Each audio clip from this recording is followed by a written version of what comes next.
Number 5, felt sense exploration. Number 5 has 4 aspects: listen, create, engage, and light. So engaging with the physical senses with an additional aspect of creativity and intentionality creates touch points back to the sacred, just like the metaphor. It is an action that means more than just a literal action.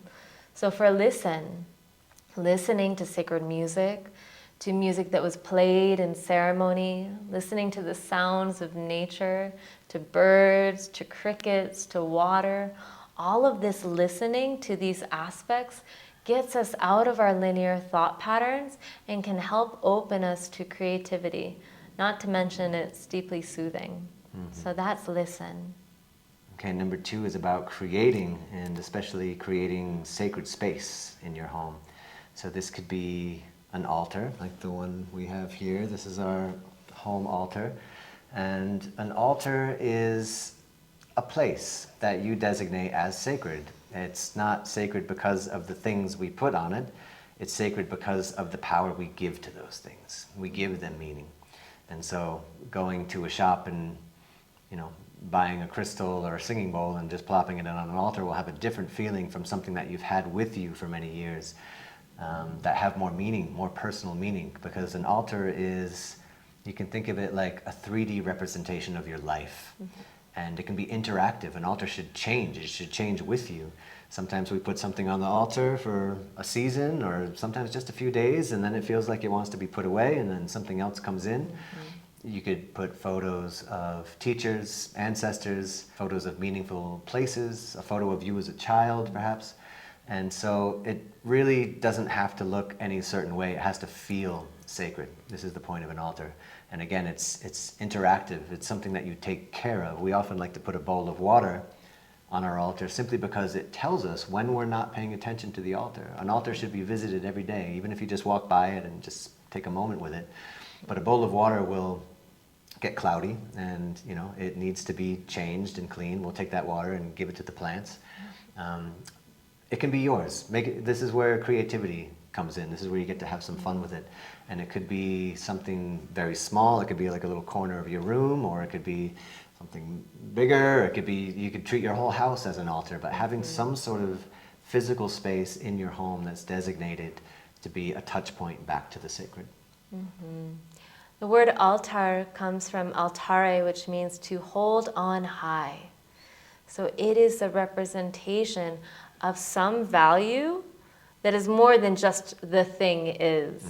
And so it's an essence of, even though we have daily, really busy lives, consensus reality, jobs, we can create a physical representation of the greater values that we are curating through just daily tasks of cooking food, daily tasks of walking the dog or being with children.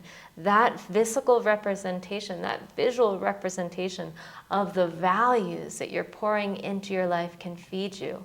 I also love this idea of tending an altar and giving it life and giving to it when you're feeling really good. So some days when you're not feeling so great, you can sit right in front of it and receive from it. It's this idea of reciprocity. It's this idea of offering your energy and putting your energy into something. So when it's time for you to receive, you can sit and receive your energy back through the portal of this 3D creation. The next one is engage. Engage the sense of smell. Smell is one of the senses that is the most highly correlated with stimulating memory. So a lot of times when we work at our retreats in Mexico, we work with a resin called copal, which comes from a tree here, which is a resin that can deliver a beautiful sense of smell at a very basic level, or some people believe it can call in loving spirits or call in the spirit of love or protection. So the idea of engaging in sense of smell brings you back. It doesn't bring you back to the literal ceremony, but it brings you back to the part inside yourself, the portal inside yourself that was activated in ceremony. This is never about recreating ceremonies Luke had mentioned in the beginning. It's recreating the inner landscape, the inner architecture of your life so that you eventually keep coming home to yourself. A few favorite resins that we use are frankincense, myrrh, palo santo, sage. Really local to the northern worlds is juniper, so just getting simple juniper from trees, and cedar. So it doesn't always have to be something that most people use. You can also experiment with it. We have a lot of pine trees growing around here in the highlands of Mexico, and there's a resin that comes out of the pine trees here called piñón, and that has a really sweet scent as well. So it can be something that was used in ceremony. Or, just like an altar, it can be something that you procure and you put your energy into. So anytime you burn it, it reminds you of your own energy, your own teacher within. And the last one is about light. So this is about just utilizing candlelight. Candlelight is beautiful, and you know how you feel under fluorescent lights, and you know how you feel with candlelight. So on a scientific level, candlelight is infrared, which is deeply calming and can help prepare you for a good night's sleep. On an ethnocultural level, candlelight can connect us back to our most ancient roots.